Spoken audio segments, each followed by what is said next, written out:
Hi class, welcome to week 7 of HIS 251 in the summer session. This week you are going to be studying two different topics. The first one is going to be the independence movements of India and Southeast Asia.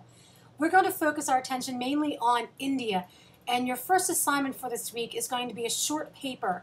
And remember, a short paper is roughly one full page in length. If you spill over and do a second just for a few lines, that's fine. But you should really aim for one full page. And the topic for the paper is this event called the Amritsar Massacre. And if you've seen them film Gandhi, this is depicted in it very well. And I've taken that clip from Gandhi and put it into your web links folder. So please make sure you at least watch that before reading the article or after you read the article. Now, the article you're reading this week is from the BBC magazine, and it's called the Amritsar Massacre.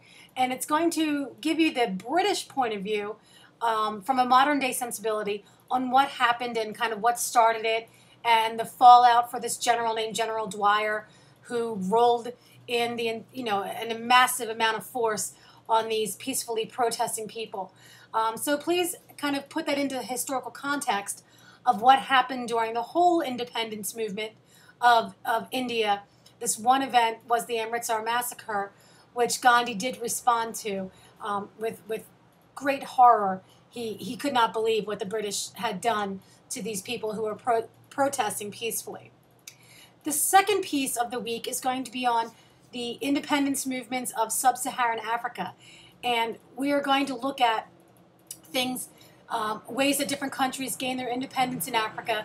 And of course, there'll be some focus on South Africa and the ending of apartheid and the rise of Nelson Mandela to being the first president. But in a larger scheme, we're also going to be looking at the role of genocide in the world in the 20th and 21st centuries.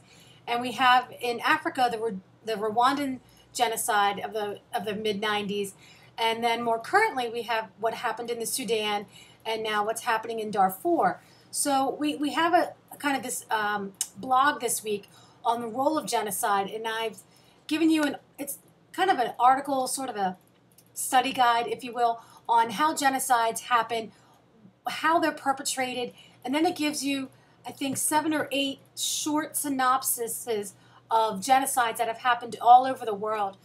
Places like, of course, the Holocaust, the Armenian genocide, the genocides I just mentioned in Africa, ones that happened in Cambodia under the reign of Pol Pot, Native American genocide here in the United States. There's lots of different ways to look at these massive killings of specific groups of people. It also talks about the transatlantic slave trade and putting that into the context of a genocide. So you're going to be asked to post some responses to the blog on these different genocides. So please look to the blog and the questions that I'm asking you there for the specifics on what you are to respond to. This week you also have your study guide and your quiz. For this week, I will have a very short WIMBA session on Tuesday night at 6 o'clock for you guys.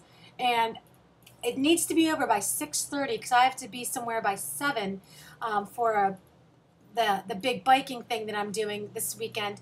So if you can sign in at at 6 o'clock on Tuesday night, the 17th, for this short WIMBA session, I will go over all the questions in the quiz on the quiz study guide and point you to specific sections of the textbook, paragraphs, and all of that.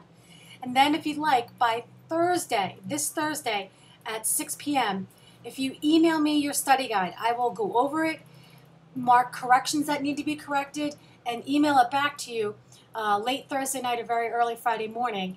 But after that, after Thursday at 6 p.m., I cannot review study guides. I will be on the bike trip Friday morning at 6 a.m. through this coming Monday. So I will not be able to be in contact with you much beyond just emails or text.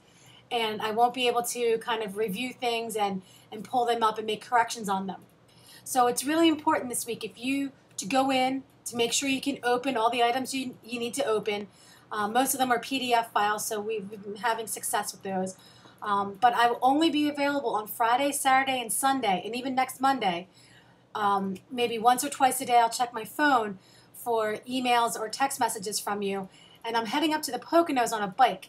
So please realize spotty cell service is probably going to be a reality for me. So don't get frustrated if I am not able to respond as quickly as I usually do. That's what's happening this week. In the week 7 section on Blackboard, I've posted a little folder to show you this bike journey thing that I'm doing.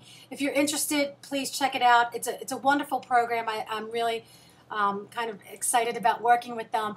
I'll be riding from Philadelphia to the Poconos and back, round trip about 250 miles, with about 17 to 18 Philadelphia high school students from all over Philadelphia, and about 20 other adults like me who are, semi into cycling, and some that are extremely into cycling, who are really excited about this opportunity to raise money for this organization in Philly, and just to be on our bikes and riding in the summertime with great kids. So I will post some pictures when I come back. But other than that, you guys have a great week. I will see you on Tuesday in the WIMBA session, and I will be checking in with the blog, and hopefully you find this material this week to be just interesting and fascinating. Also, if you haven't already picked your final paper topics, please do so. Just email me your first and second choices. Most people are picking a diverse amount of topics, so it's going to be nice to read a whole bunch of different papers. Have a great week, guys, and I will see you Tuesday night.